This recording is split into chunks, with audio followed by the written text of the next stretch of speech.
A continuación, Quito con Marjorie.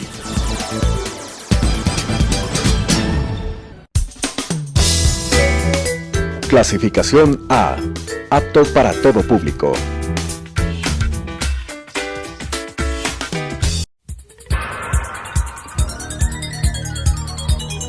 Las opiniones vertidas en este espacio por la producción y dirección del programa son de exclusiva responsabilidad de sus autores y de quienes intervienen en ellos.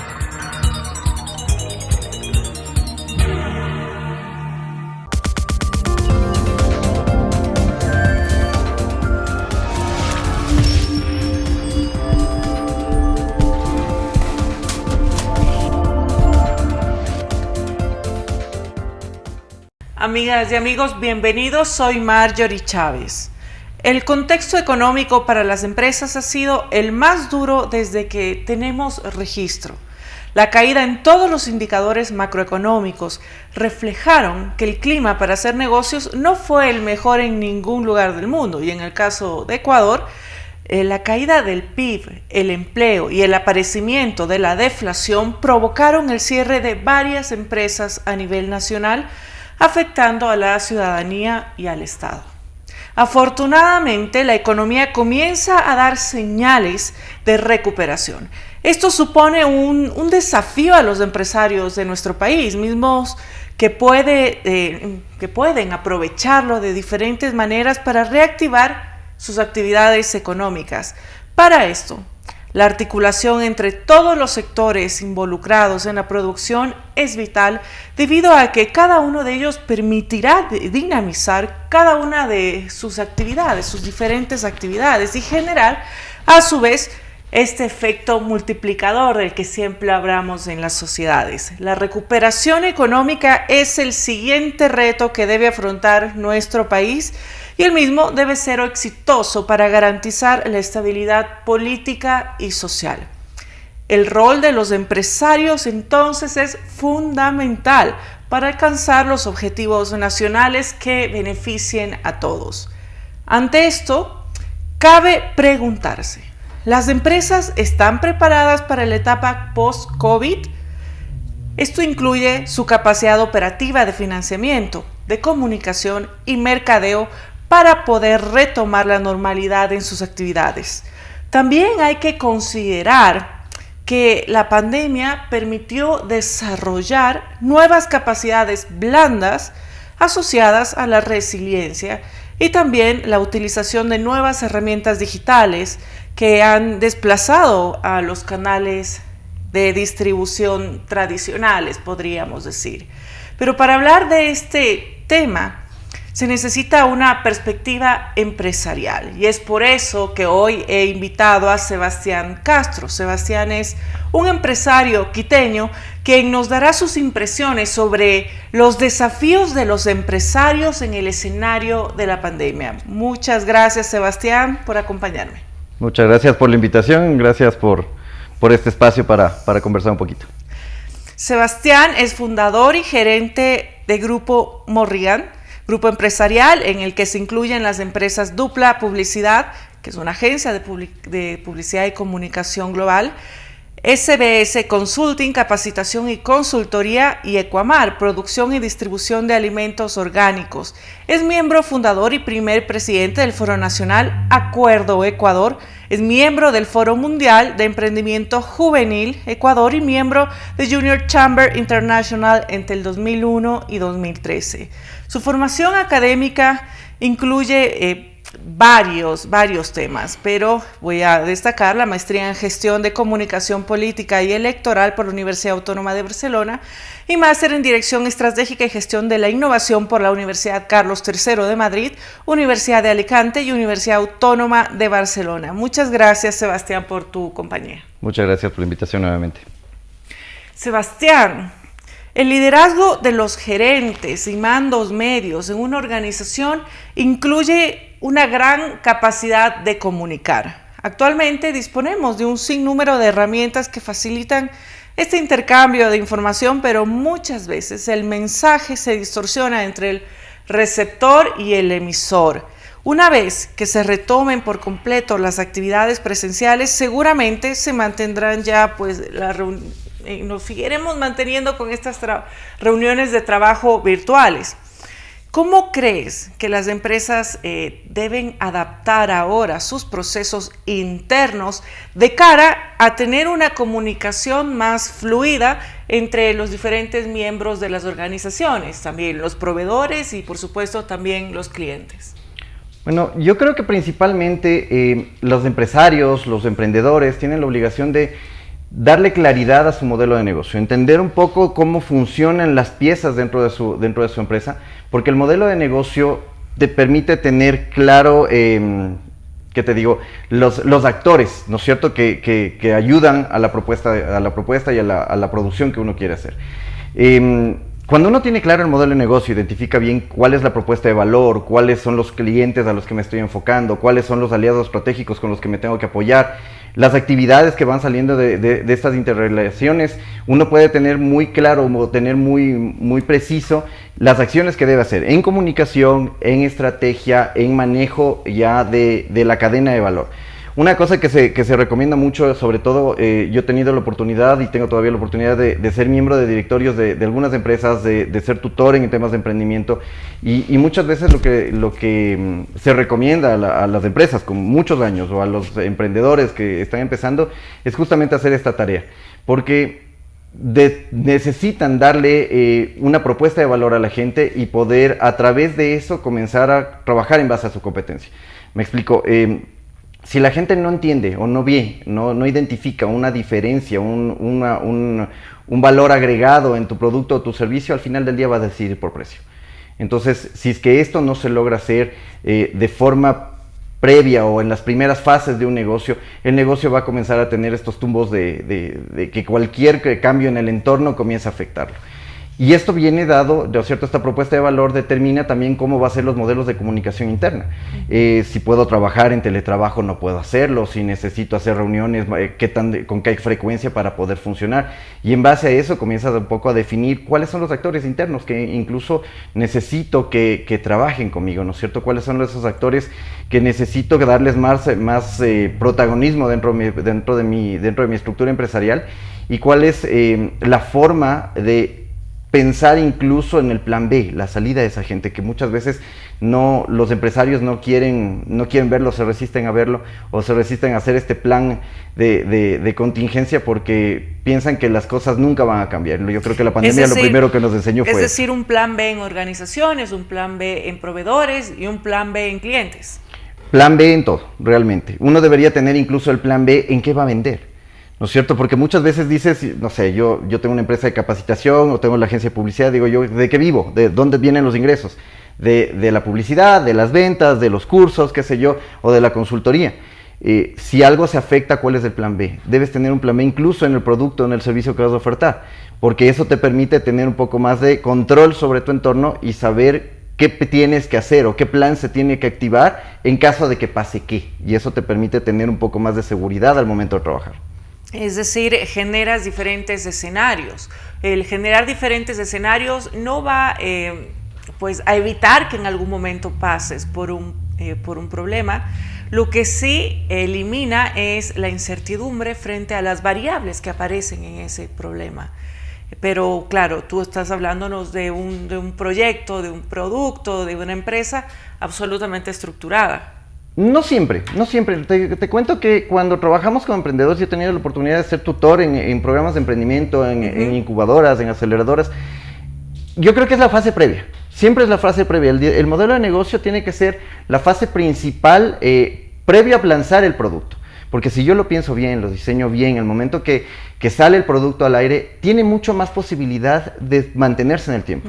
Ecuador tiene unas tasas de emprendimiento mucho más altas que México, es el país con más emprendimiento de toda la región. Yo creo que ahora ya va a haber una política estatal en base al emprendimiento, pero si es que no hago este trabajo previo, si no hago esta tarea que todo emprendedor debería poder realizarla y recibir formación para eso, el emprendimiento está condenado a morir. Por eso en este país el 80-90% de los emprendimientos mueren en los primeros 5 años.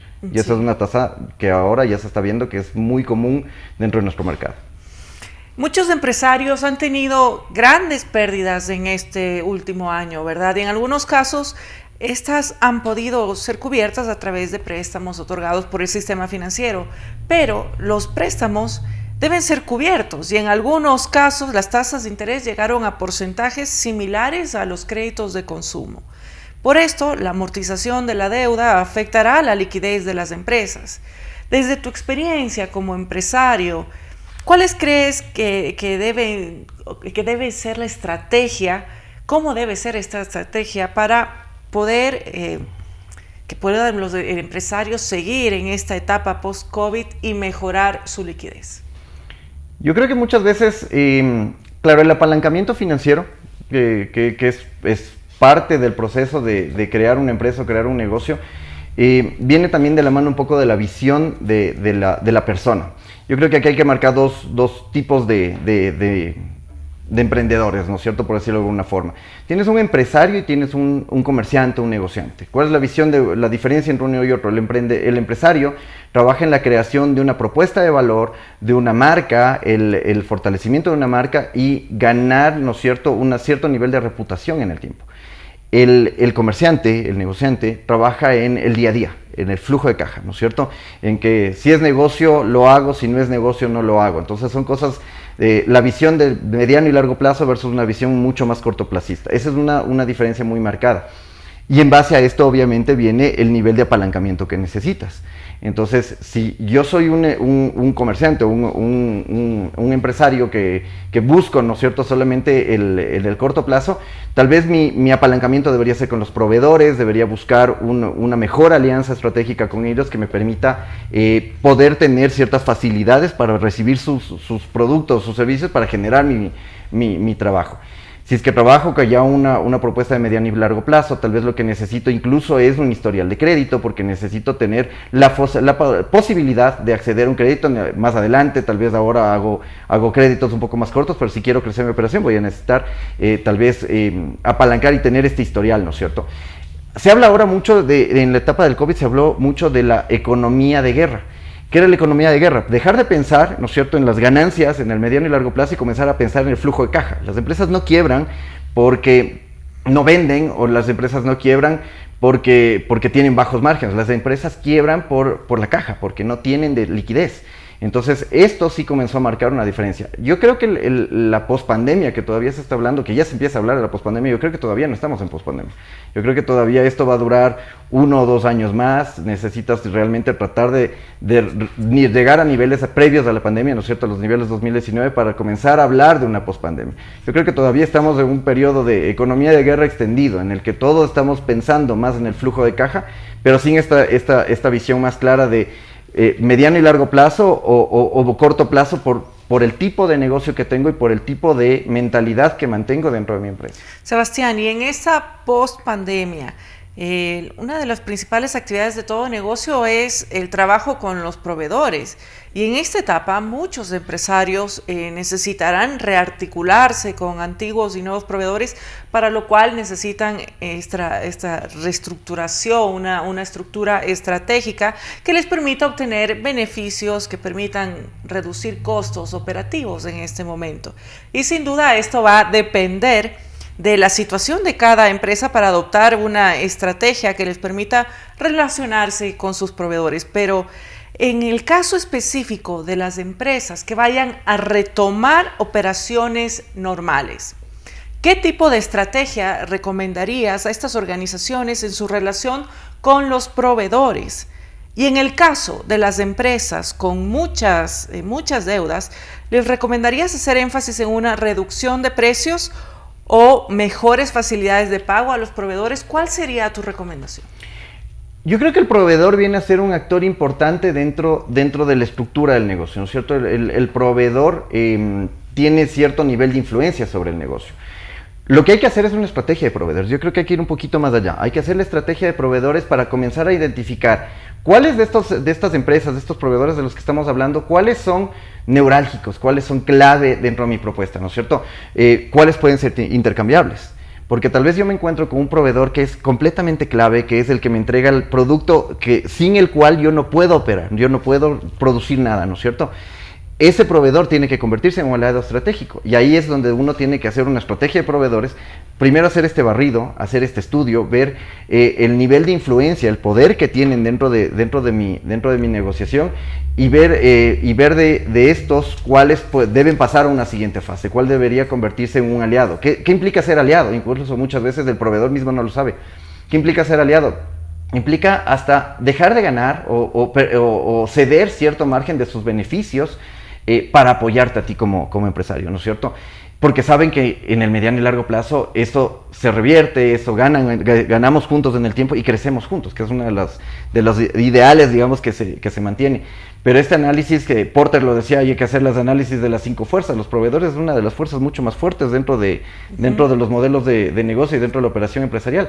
Entonces, si yo logro ver eso, puedo identificar cuáles son proveedores, netamente proveedores, en los que puedo llegar a un cierto nivel de negociación por precio, por cantidad, por tiempo, qué sé yo, y cuáles son aliados con los que tengo que generar una relación incluso más cercana, más de amistad, más certera, para que los dos estemos dispuestos a ceder un poco y nos permita en eso alargar, digamos, los beneficios en el tiempo. La utilización de la tecnología es transversal y hoy lo hemos evidenciado más que nunca. Muchos han hecho énfasis en la utilización de la tecnología para transacciones comerciales, telecomunicaciones y la producción, por supuesto. Pero en la administración del talento humano, el uso de herramientas tecnológicas va encaminado a asegurar la productividad antes que un control anacrónico del personal, que en algunos casos pues aún existe. ¿Consideras que el teletrabajo y todo lo que hemos vivido en ese tiempo abre la puerta a dejar atrás definitivamente los controles coercitivos al personal? Y esta nueva forma de administración del talento humano establecerá la capacidad de autoexigencia como un requisito primordial para la contratación del personal. Es decir, ¿tú vas a medir otro tipo de habilidades cuando generes estos procesos de contratación? Sí, o sea, justamente ahora lo que se ve es que el modelo de contratación primero ha cambiado, ¿no es cierto? Ahora, antes uno controlaba o medía al personal en base al tiempo que le entregaban a la empresa. Entonces tenías un horario que empezabas, no sé, 8 de la mañana hasta las 5 de la tarde y se medía en base al tiempo. El teletrabajo o la pandemia, digamos, nos empujó al mundo digital, un mundo digital donde las grandes empresas ya estaban, que es una cosa que hay que notarlo. Transnacionales, multinacionales ya estaban metidas en el mundo digital, ya trabajaban en base a esto y ya no se medían en base a cuántas horas o cuánto tiempo estás trabajando frente al computador, sino en base a la productividad, y comenzamos a trabajar ya en indicadores de gestión muy claros para todos los cargos dentro de una organización. Desde una secretaria hasta el gerente y el máximo líder de la empresa tiene indicadores que cumplir. Y esto lo que te permite es ver qué tan eficiente es la persona que has contratado. Esa es la primera cosa. Yo creo que la pandemia nos empujó a este mundo digital donde yo ya no tengo que ver si estás conectado de 8 a 5, sino que tengo que ver si es que tu tarea se está haciendo o no se está haciendo, y si está haciendo en el tiempo que tenemos más o menos estimado para poder hacerlo. Esa es la primera cosa. Yo siempre he recomendado, y con las empresas que estamos trabajando ahora, lo que les decimos es, no me interesa cuánto tiempo está conectada la gente. A mí lo que me interesa es saber si es que la gente está cumpliendo la tarea en el tiempo estimado, y si es que este output de su trabajo se convierte en el input necesario para el siguiente, ¿no es cierto? Ese es el primer paso, poner indicadores, plantear indicadores, negociar indicadores con el personal, porque se deben negociar, no pueden ser puestos desde arriba hacia abajo. No puedo venir el gerente y decir no sé cuántas cartas puede hacer una secretaria. Tienen que negociarse, tiene que irse pactando dentro de la organización, y eso implica llegar a acuerdos mínimos para poder generar productividad. La segunda parte también viene dada en el caso de la tecnología que estamos usando. Claro, porque en este país decimos estamos conectados, estamos en teletrabajo. Pero cuando haces una prueba, no sé, de velocidad de internet, por último, resulta que algunos, ahora se habla mucho de la 4G, de la 5G, si haces una prueba de internet, resulta que mucha está conectada en 2G y 3G. Entonces, el retraso de la comunicación hace que estamos manteniendo una reunión y no todos estamos escuchando al mismo tiempo, no todos tenemos, digamos, la misma velocidad de conexión, y eso atrasa un poco las reuniones o la productividad de la reunión. Y esas son cosas que creo que vale la pena comenzar a identificar. Estas estrategias de talento humano son fuertes para verlo. Finalmente, un último punto que ahora es recomendable y que se debe medir, y que es el activo del nuevo milenio, es la inteligencia emocional. Antes se medía mucho la inteligencia o el tipo de inteligencia o qué tan inteligente es una persona por el IQ, ¿no es cierto? El razonamiento lógico, la comprensión. Ahora se ve por el EQ, la inteligencia emocional, ¿no es cierto? Y esto lo que te permite es ver qué tan adaptado, qué tan apto está una persona para poder generar relaciones y desenvolverse bien dentro de una actividad social normal. Porque ahora las relaciones, los contactos, las redes de negocio es lo principal para cualquier tipo de empresa, para cualquier tipo de negocio. Y obviamente si tenemos personas o entornos en los que no se permite el desarrollo de la inteligencia emocional, llegamos a tener un bajo nivel de competitividad con las otras empresas. Entonces, mucho lo que se ve ahora es medir la inteligencia emocional previo a la contratación y post-contratación, medir tipos de comunicación para ver si es que los equipos están comunicándose bien entre ellos. Hay formas de medir esto.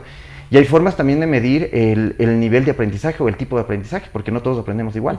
Entonces, si yo contrato a una persona para un trabajo que es netamente práctico, mal haría en contratar un teórico que necesita más leer para poder comprender, sino hacer estos ejercicios dentro de las empresas es lo que ahora se maneja como una estrategia de talento humano que está dando mucho mejores resultados y que se están convirtiendo ahora sí en una clave, un ejercicio súper interesante para poder generar empresas mucho más fortalecidas al interior. Muchas gracias.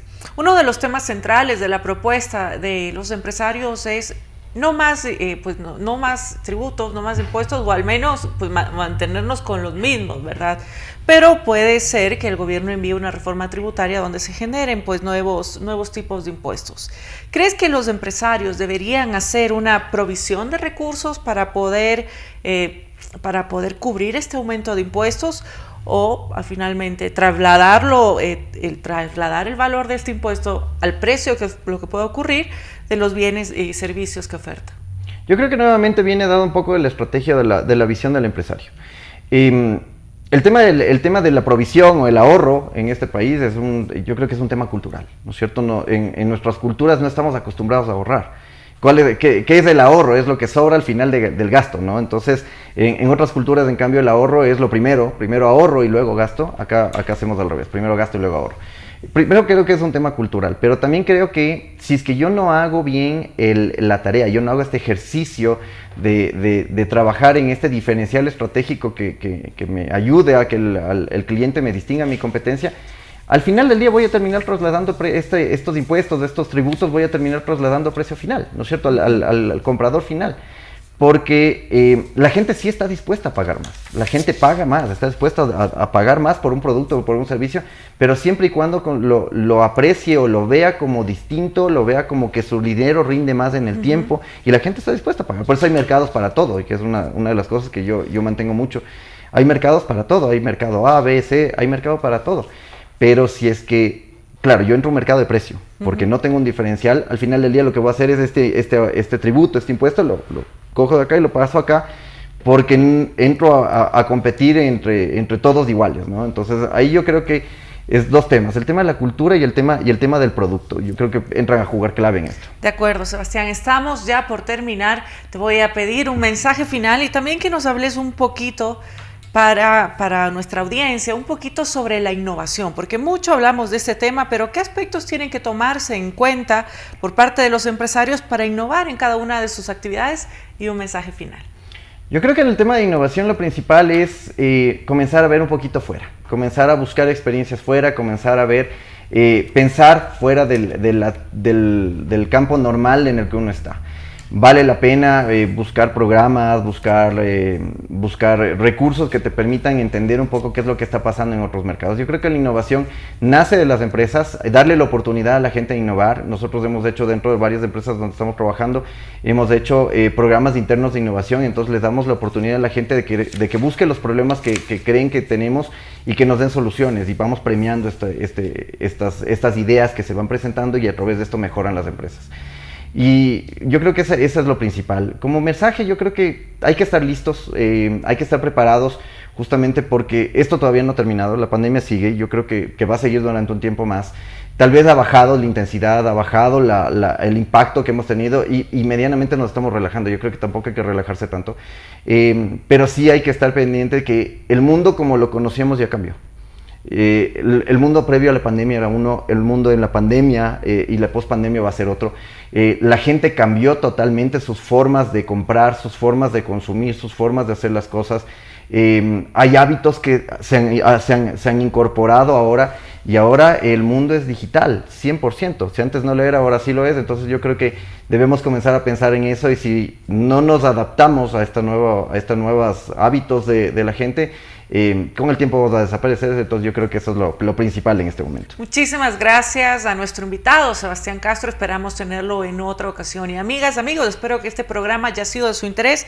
Sin duda, los desafíos para el sector empresarial son enormes, pero sin duda también son fundamentales para levantar a nuestro país. Su trabajo tiene un efecto multiplicador, y si se toman las decisiones correctas, los beneficiarios seremos todos los ciudadanos, los estados y el mismo sector empresarial, por supuesto. El uso de la tecnología nos abre un abanico enorme de oportunidades que va desde la comunicación organizacional hasta la gestión operativa de las empresas. Esta, sin duda, es parte de la innovación, mas no su fin último. La capacidad de reinventarse de nuestras empresas tiene que ser multidimensional. Así que espero verlos la próxima semana, la próxima oportunidad, con un nuevo tema de interés coyuntural. Un fuerte abrazo y hasta pronto. Soy Marjorie Chávez.